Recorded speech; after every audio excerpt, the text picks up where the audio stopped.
ఈరోజు నేరుగా పోలవరం కెనాల్ కోసం వచ్చాను. ఉత్తరాంధ్ర సుజల స్రవంతి, ఈ ఉత్తరాంధ్ర సుజల స్రవంతి పూర్తి చేస్తే అనకాపల్లి జిల్లా గాని ఈ ప్రాంతం అంతా కూడా బ్రహ్మాండంగా అభివృద్ధి అయ్యే పరిస్థితి వస్తుంది. ఒక్క అనకాపల్లి జిల్లాలో 2,80,000 ఎకరాలకు నీళ్లు ఇచ్చే అవకాశం వస్తుంది. త్రాగునీటి సమస్య పూర్తిగా పరిష్కారం చేసే పరిస్థితి వస్తుంది. మీరు ఒక్కసారి చూస్తే నేను ఆ రోజు పనులు చేసిన 5 ఏళ్ల మునుపు ఎక్కడుందో అక్కడే ఉన్నాయి, వేసిన దొంగలు అక్కడే ఉంది. ఏం తమ్ముళ్ళు ఒక్క ఇటుకేమన్నా పని చేశారా అని మిమ్మల్ని అడుగుతున్నా. ఏమన్నా ఎక్కడైనా ఒక తట్ట మట్టి వేశారా అని నేను అడుగుతున్నా.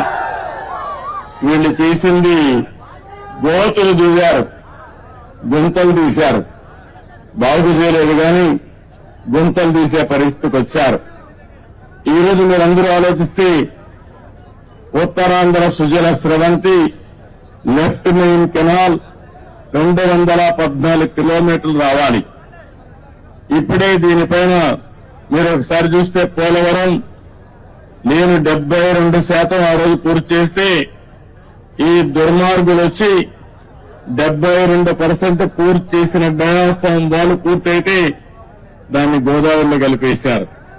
కాల్ఫర్ డ్యాములు డ్యామేజ్ అయినాయి. 2021 జూన్కు నీళ్లు రావాల్సిన పోలవరం ఇప్పుడు ఎప్పుడు వస్తుందో చెప్పలేని పరిస్థితి తీసుకొచ్చారు. ఏదేమైనా పోలవరం ఈ రాష్ట్రానికి ఒక వరం. ఉత్తరాంధ్ర సుజల స్రవంతి పూర్తి చేసుకుని పోలవరం ద్వారా గోదావరి నీళ్లు మనం తెచ్చుకోగలిగితే ప్రతి ఎకరాకు నీళ్లు ఇచ్చే అవకాశం వస్తుంది.